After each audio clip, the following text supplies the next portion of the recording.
주의 은혜를 사모하는 모든 심령 위에 하나님께서 큰 은혜 주실 줄로 믿습니다. 예수님은요, 공생의 기간 동안 보면 아주 많은 기적과 이적을 행하셨습니다. 오늘 20절에 보니까 무리가 찾아와서 식사할 겨루도 없을 만큼 예수님의 힘든 사역은 계속되고 있습니다. 그럼에도 불구하고 예수님은요, 자기에게 맡겨주신 귀한 사명을 다 감당하셨다는 거예요. 여러분, 우리도 그렇습니다. 때로는 내게 맡겨진 일들이요, 너무나 힘들고 지치고 다 포기하고 싶을 때도 있지만, 그럼에도 불구하고 우리는 내게 맡겨진 사명을 끝까지 감당해야 할 줄로 믿습니다. 그렇다면 믿음의 길을 걸어가는 우리가 아무리 힘들어도 포기하지 않고 꼭 해야 할 것이 무엇인가? 여러분, 아무리 힘들어도 이건 포기하면 안 되는 거예요. 그래서 오늘 말씀을 통해서, 오늘 말씀을 중심으로 우리가 아무리 힘들어도 포기하지 말아야 될 것이 뭔가 함께 생각해 보면서 하나님께서 주시는 은혜를 함께 나누고자 합니다. 먼저 22절에서 26절 말씀 다시 한번 읽어보겠습니다. 22절입니다. 예루살렘에서 내려온 서기관들은 그가 바알세불을 짚었다 하며 또 귀신의 왕을 힘입어 귀신을 쫓아낸다 하니 예수께서 그들을 불러다가 비유로 말씀하시되 사탄이 어찌 사탄을 쫓아낼 수 있느냐?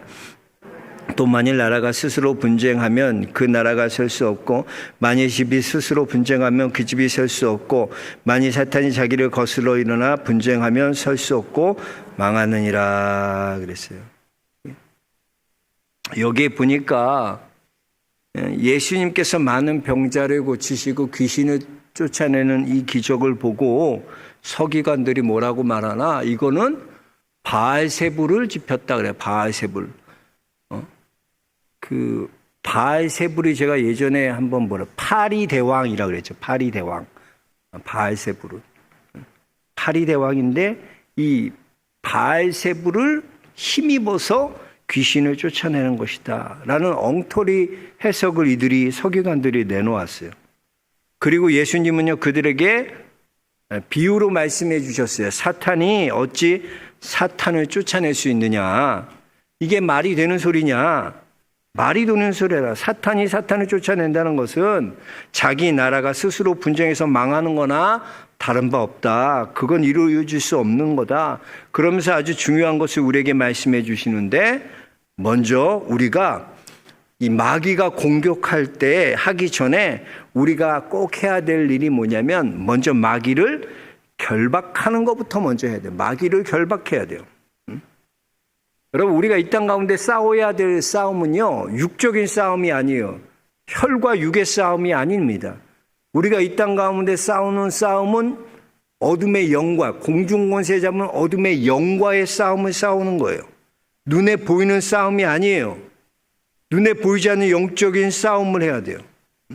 그래서 여러분, 우리 안에 우리를 혼미케 하고 우리의 영혼을 더럽히는 모든 어둠의 영들을 결박해야 돼요. 예수님 오늘 보니까 예수님은 식사할 겨를도 없으셨어요. 얼마나 사역이 많으셨는지 너무나 바쁘셨어요. 또 예수님은 그런 가운데 친족들은 뭐라 그러나 예수님한테 미쳤다 그랬어요. 예수님 미쳤다. 서기관들은 또 와서 억울한 해석을 합니다. 너 바알세불 짚혀서 그런 거지? 억울한 누명이세요. 근데 이게 뭐예요? 다 영적 싸움이라는 거예요. 영적 싸움. 응? 이 영적 싸움 가운데 예수님은 어떻게 행동하시나? 27절 같이 읽어보겠습니다. 사람이 먼저 강한 자를 결박하지 않고는 그 강한 자의 집에 들어가 세간을 강탈하지 못하리니 결박한 후에 그 집을 강탈하리라 그랬어요. 자, 이건 비유로 말씀하시는 게 무슨 말이냐? 여러분, 도둑과 강도의 차이가 있어요. 도둑과 강도의 차이를 아십니까? 도둑은요, 몰래 들어가요. 몰래 숨어서 몰래 훔쳐나와요. 근데 강도는요, 몰래 안 해요. 강대는 당당하게 들어가서 먼저 어떻게 하나? 결박해요. 결박하고 입을 막고 강도는 위협하는 거예요. 우리가 마귀에게 하는 거는요, 마귀를 꼼짝 못하게 우리가 마귀를 결박시켜야 돼. 마귀를 묶어놔야 됩니다. 왜냐하면 여러분 마귀가 얼마나 교묘한지 아세요? 마귀가 여러분 제일 많이 역사하는 게 뭔 것 같아요? 여러분 생각으로 마귀는 제일 많이 역사해요. 근데 여러분은 그거를 내 생각이라고 생각하는데 내 생각이 아니야. 마귀가 넣어준 생각을 하는 거야. 근데 그거를 내 생각이라고 생각해. 그러니까 가룟 유다 보세요. 가룟 유다가 마귀가 예수를 팔 생각을 가룟 유다에게 그 생각을 넣었다 그랬어요. 넣었다. 여러분 생각하는 게 그래요. 이상한 별의별 생각 일어나지도 않았는데 별의별 생각이 다 들어. 그 배후에 뭐가 있는지 알아야 돼요. 그 생각에는 마귀가 있는 거예요. 내가 생각한다고 하지만 그 배후에는 마귀의 생각이 있는, 마귀가 우리에게 그런 생각을 자꾸 집어넣어 주는 거예요. 여러분 청소년들 보세요. 걔네들 말하는 거 보면 무서워. 너무나 애들 욕을 많이 해. 왜 이렇게 애들이 욕을 많이 할까? 그 욕하는 배후가 어디 있나? 그 습관이 아니에요. 성령의 사람은 욕이 나올 수가 없어. 욕이 안 돼. 어떻게 그렇게 욕이 나와? 할 수가 없는 거야. 근데 그 배후에는 어둠의 영이 욕하는 거야. 더러운 욕을 하는 거야. 더러운. 마귀는 더러운 욕하고 또 거짓말하는 거. 여러분 우리는 거짓말하면요 잠을 못 자. 찔려가지고 잠이 안 와. 거짓말하는 게 조금만 거짓말도 마음에 걸려갖고 막 괴로워요. 근데 거짓말, 큰 거짓말을 하고도 대자로 뻗어서 잘 자. 너무 잘 잔다. 왜? 그 배후에 뭐가 있는 거야? 마귀가 있는 거야. 마귀. 아무렇지도 않아요. 그래서 여러분 우리가 기도할 때 먼저 이 마귀의 이 권세를 결박하는 기도를 해야 돼. 그래서 예수 그리스도의 이름의 능력을 의지해서 여러분 이렇게 기도해야 됩니다. 여러분 우리 안에 있는 영적인 싸움 싸울 때 이 기도를 꼭 해야 돼요. 우리 안에 있는 더러운 생각들, 더러운 거짓된 마음, 또 세상의 욕심과 욕망을 주님 묶어 주옵소서. 모든 어둠의 권세가 힘을 발휘하지 하지 못하도록 성령께서 이 어둠의 영들을 묶어달라고 간구해야 돼요. 여러분 우리의 영적 싸움은요, 여러분이 천국 올라갈 때까지 계속돼요. 영적 싸움에도요 수준이 있어. 여러분이 싸우는 영적 싸움이랑 제가 싸우는 영적 싸움이랑 또 다른 거야. 영적 싸움을 해서 여러분이 요거를 승리하잖아요. 그럼 그거보다 조금 센 영적 시험이 와. 희한해. 이겼다고 좋아했는데 그거보다 조금 센 게 와. 근데 그거 이기면 또 어떤 줄 알아? 그거보다 조금 센 게 또 와. 점점 그래. 우리 삶에 그래요. 그거를 마귀가요, 여러분 꼼짝 못하는 방법이 있어. 마귀는 정체가 밝혀지면 꼼짝 못해. 우선 정체를 드러내면은, 마귀의 정체가 드러나면 웃은 거야. 그러니까 정체를 자꾸 숨겨. 마귀는 그 배후에 있으면서도 그게 내가 한 것이라고 못하게 여러분들을 이건 마귀 짓이 마귀가 한 게 아니라 생각하도록 그 배후에서 역사하는 거야. 그래서 그게 영적인 건지 몰라. 마귀가 그렇게 한 건지도 모르고 따라가. 우리가 그래요. 이 영적 싸움이란 건 여러분 그런 거예요. 계속 여러분이 천국 가는 그날까지 이 영적 싸움은 계속되는 거예요. 그래서 먼저 여러분 마음 가운데, 생각 가운데 기도해야 돼. 하나님, 내 생각 가운데 어둠의 생각들 예수 그리스도 이름으로 결박시켜 주옵소서. 내 안에 나오는 어떤 언행들 예수 그리스도 이름으로 결박시켜 주옵소서. 어둠의 모든 거짓된 생각들, 거짓된 망상들 묶어야 돼. 결박시켜야 돼. 마귀가 꼼짝 못하게 결박시켜야 돼. 마귀는 예수 그리스도 이름으로 결박시키는 거야. 예수 그리스도 이름에 능력이 있는 줄 믿습니다. 그 능력으로 결박시키세요. 그걸 내가 뱉지 마. 하게 만들지 마. 자꾸. 그래서 여러분들이 영적 싸움에서 아무리 힘들고 지쳐도 이 마귀를 결박하는 일, 그거 꼭 해야 되는 거예요. 내버려 두면 안 돼요. 그게 다 엉뚱한 짓 하고 다니고 마귀가 결박시킬 수 있는 성도들 될 수 있기 주의 이름으로 축복합니다. 두 번째 우리가 아무리 힘들어도 꼭 해야 될 일은 뭐냐면 성령을 환영하는 일을, 성령을 영접하고 환영하는 일 해야 돼요. 여기 보면 사함을 받지 못하는 죄가 나오는데 그게 뭐냐면 성령을 모독하는 죄라 그랬어요. 그래서 성령을 모독하는 죄는 사하심을 얻지 못한다 그랬어요.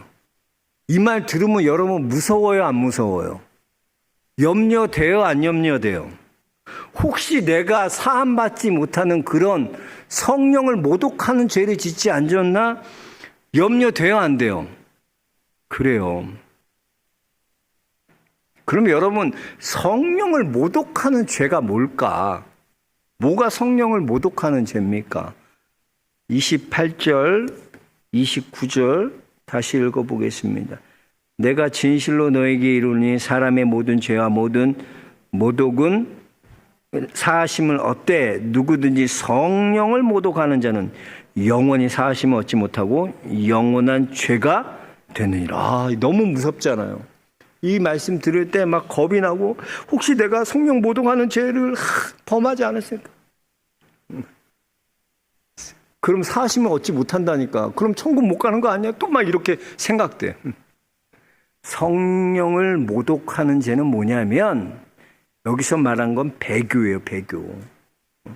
여러분, 배교가 무엇입니까? 배교는 의지적으로 내가 믿음에서 떠나는 걸 배교예요. 하나님을 알아요. 성령도 알아요. 교회도 알아요. 그러나 하나님이 싫은 거예요.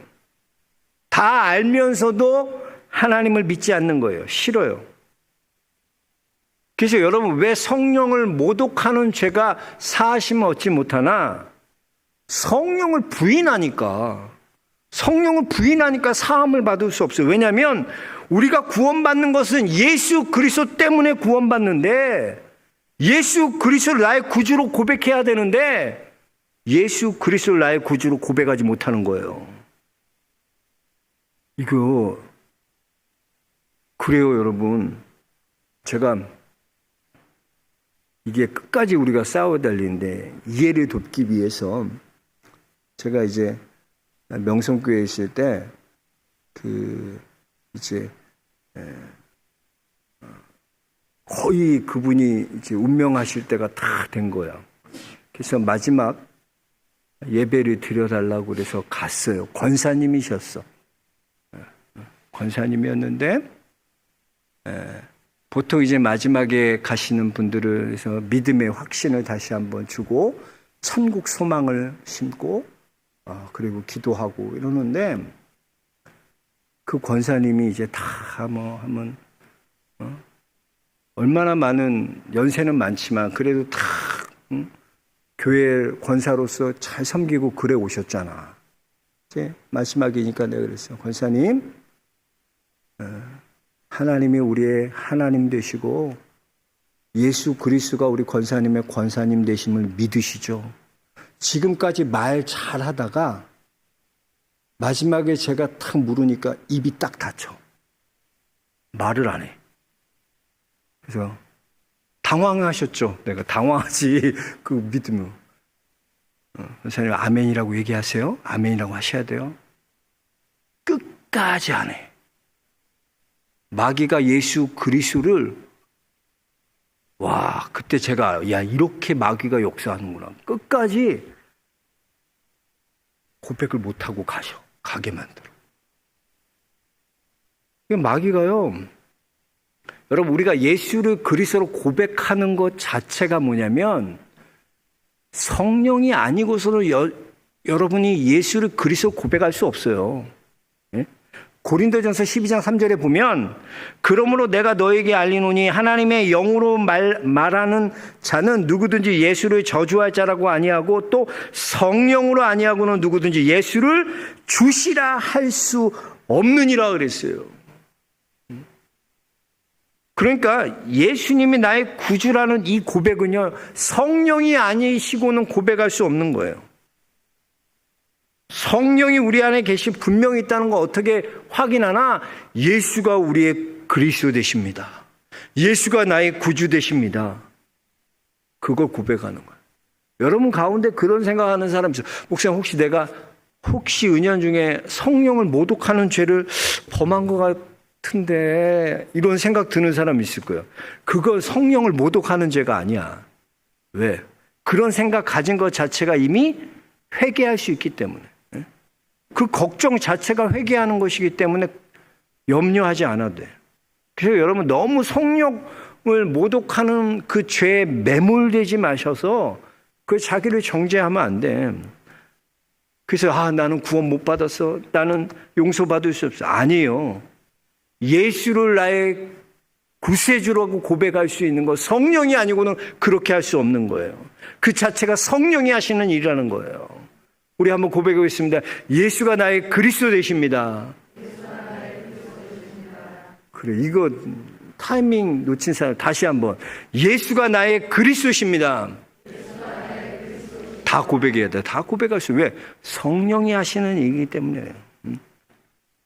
그렇다면 여러분, 성령을 모독하는 거의 반대가 뭐냐? 성령을 모독하는 거의 반대가 뭐냐? 성령을 환영하는 거예요. 영접하는 거예요. 그래서 우리는 성령을 영접하고 성령을 환영해야 돼. 다윗이 보세요. 하나님의 법궤가 들어올 때 다윗이요, 너무나게 3만 명이나 되는 그 찬양하면서 악기를 치면서 다윗은 춤을 추는데 바지가 내려온 것도 모르고 너무나 기뻐 하나님을 영접하는 거예요. 우리 여러분 그렇게 하나님을 기쁘게 영접해야 돼. 성령님을 영접해야 돼. 여러분 한번 가만 보세요. 여러분 대화할 때 여러분들이 좋아하는 사람 어떤 사람 좋아해요? 리액션이 좋은 사람 좋잖아. 대화할 때는 막 끄덕인다거나 맞아 이러는 사람 좋아해요. 근데 저도 보면 참 리액션이 별로 없어. 좀 좋아하면 티를 내고 같이 하자 이래야 되는데 이게 좀 부족해. 저도 보면 우리 아내가 가끔 가다가 문자로 이제 릴스에서 웃기는 영상으로 저한테 보내줘요. 근데 진짜 하나도 안 웃겨. 민망할 정도로 안 웃겨. 그 야곱 뭘 보내왔는데 어떤 남자애가 교회 안 다니는 거 어떻게 구별하냐. 그 야곱 같다고 구별하는데 야곱. 또 이삭의 아들이 누구냐고 야곱이라고 그러니까 안다고 야곱. 그 야채 곱창 아니냐고. 그걸 보내왔어. 근데 웃기대 막. 하나도 안 웃겨. 나는 솔직히 그게 좀 미안해. 그래서 같이 웃어주고 공감해줘야 되는데 보내면 그런 거야. 솔직히 안 웃겨. 근데 그건 미안해. 참 아내한테도 안 웃어서 민망한데 또 자기는 또 이렇게 웃으라고 보낸 건데 안 웃으니까 나도 좀 민망하고. 근데 그건 그럴 수 있어. 웃음이 없어. 근데 성령에 대해서는 그러면 안 돼. 리액션이 좋아야 돼. 성령 오시면 성령님 오십시오. 성령님 환영하고 내게 오십시오. 성령님 오십시오. 환영하고 기뻐하고 영접해야 돼요. 성령에 대해서는. 리액션이 좋아야 돼요. 그게 우리가 꼭 해야 될 거예요. 여러분 아무리 힘들어도 성령님 영접하기 기뻐하시길 주 이름 축복합니다. 성령님 내게 오십시오. 내게 오십시오. 아멘 아멘. 성령님을 기쁘게 영접하는 우리 영락의 성도들 모두 될 수 있게 주 이름을 축원합니다. 마지막 세 번째, 아무리 힘들어도 우리가 꼭 해야 될 게 뭐냐? 여러분 영적 가족을 만드는 일을 꼭 해야 돼요. 31절 32절 다시 한번 읽어보겠습니다. 31절 2절입니다. 그때 예수의 어머니와 동생들이 와서 밖에 서서 사람을 보내어 예수를 부르니 무리가 예수를 둘러 앉았다가 여짜오되 당신의 동생과 누이들이 밖에서 찾나이다. 여기 보면 밖에서 찾나이다 그랬지만 이건 찾는 게 아니라 사실은 예수님을 잡으러 온 거예요. 잡으러 온 거예요. 우리가 여러분 이 가족들에게 참 약합니다. 가족들에겐 참 약한데 특별히 보면 이 자녀들에게 다 큰 자녀인데도 부모와 분리가 안 돼 있는 경우가 많아요. 보면 애가 직장 다니는데 딸애가 직장 다니는데 아파. 근데 그거를 엄마가 전화를 대신해 줘 상사에게. 우리 딸이 지금 이렇게 아파갖고 일일이 다 엄마가 간섭해. 회사 일에. 극성적인 엄마인데 분립이 안 돼 있는 거야. 성인이 됐는데도. 애들도 마찬가지야. 군대 갈 정도 되면 애들이 다 큰 거 아니야. 근데 중대장한테 전화 가서 우리 아들이 뭐 이게 힘들다 그런다고 계속 중대장 들들 볶는 엄마들이 많아. 이게 분리가 안 되는 거야. 잘 분리가. 응? 캥거루 엄마라고 그러잖아요, 여러분. 여러분, 육적인 가족은요, 육적인 우리가 가족에만 이렇게 매여 있으면 안 돼요. 성경에서 말하는 가족은 그런 개념을 훨씬 넘는 거야. 하나님의 뜻과 연결되어 있는 영적 가족을 만들라는 거야. 우리 33절에서부터 35절의 말씀 다시 한번 읽어보겠습니다. 대답하되 누가 내 어머니며 동생들이냐 하시고 둘러앉은 자들을 보시며 이르시되 내 어머니와 내 동생을 보라. 누구든지 하나님의 뜻대로 행하는 자가 내 형제요 자매요 어머니라 라고 말씀하고 있어요. 그렇습니다. 누가 우리의 형제냐는 거야. 우리의 영적인 형제는 뭐예요? 하나님의 뜻대로 행하는 자가 우리의 형제고 자매다라는 거예요. 그래서 여러분, 육신의 가족이라는 것은 여러분이 몸을 갖고 이 땅 가운데 살 때만 그게 남편이고 자녀예요. 이 모든 건 죽으면은 다 육적인 관계는 소용없어요. 천국에서까지 이어가지 않아. 여보, 우리 천국에서 만나서 또 결혼해. 아니야. 관계가 달라지는 거야. 그러나 여러분, 영적인 가족은요, 영원한 거예요. 영적인 가족은 영원해요. 한번 여러분 가만 생각해 보세요. 여러분 자녀들 있잖아. 자녀들 이제 크고 결혼해서 다 나가잖아. 출가하잖아. 그 여러분 이제 신앙생활 하다 보면 누구랑 제일 밥 많이 먹는 줄 알아요? 어제도 우리 저기 성도님이랑 식사했는데 우리 아침에도 우리 점심에도 같이 밥 먹었는데 또 저녁에도 또 먹네? 그래. 밥을 많이 먹는 게 가족이야. 다른 사람도 가족들도 그렇게 자주 밥 같이 안 먹는데도 교회의 형제 자매들과 보면 더 많이 먹어. 그리고 누가 더 많이 관심 가져주나? 솔직히 가족보다는 이 교회 안에 형제 자매들이 더 많이 관심 가져주고 챙겨주고 더 많이 위로가 되고 더 많은 힘이 돼. 왜? 영적 가족이기 때문에. 영적 가족. 하나님의 뜻에 묶여있는 뜻대로 행하는 그 가족이 우리의 누나가 되고 엄마가 되고 우리의 자녀가 되는 거예요. 자녀. 그래서 이런 여러분 영적인 자녀가 되는 이 형제와 가족이 되는 개념을 점점 넓혀가야 돼. 점점 좁히는 게 아니라 점점 넓혀가야 돼. 우리가 왜 교제하고 왜 전도해야 될 이유가 어디 있나? 영적인 가족 만드는 거예요. 그래서 같이 예배하는 가족 만들고 함께 하나님을 예배하는 가족 만들고 함께 감사하고 찬양하는 가족을 만들고 영적인 가족을 자꾸 만들어야 돼. 그래서 아무리 여러분 힘들어도 이 영적 가족을 만드는 일을 꼭 하셔야 돼요. 여러분에게 영적 가족이 있습니까? 하나님의 뜻을 같이 나누고 함께 그 뜻을 위해 기도하고 함께 그 뜻을 위해 꿈꾸는 그런 형제 자매들이 있습니까? 영적인 그런 형제 자매들이 있어야 된다는 거예요. 그 늘 넓혀 나가야 돼. 저는 우리 영락의 성도님들이 그런 영적인 가정 점점 넓혀가는 믿음의 성도들 모두 될 수 있게 주의 이름으로 축복합니다. 그래서 오늘 아무리 힘들어도 우리가 해야 될 일, 우리의 싸움은 혈과 육의 싸움이 아니야. 제가 자꾸 애들이랑 싸우지 말고 엄마 아빠랑 싸우지 말고 육적인 관계랑 싸우지 마. 어둠의 권세를 결박시키는 기도를 하세요. 예수 그리스도의 이름으로 그게 꽉 결박되도록 우리의 더러운 말이나 생각이나 거짓된 우리의 어떠한 것들, 거짓말들 모두 묶어버릴 수 있게 주의 이름 축복합니다. 아무리 힘들어도 우리가 해야 될 뭐냐? 성령님을 환영해야 돼. 그건 성령님 오실 때 나 바빠요. 아유 됐어요. 다음에 오세요. 그러면 안 돼. 기뻐하고 영접하고 환영하는 거. 또 영적인 가족을 어떻게 해야 돼? 우리가 점점 넓혀 나가는 그런 우리 영락의 성도들 모두 될 수 있게 주의 이름 축복합니다. 오늘도 우리가 그런 믿음의 길, 모든 성도님들이 그런 믿음의 길 걸어갈 수 있길 주의 이름 축복합니다.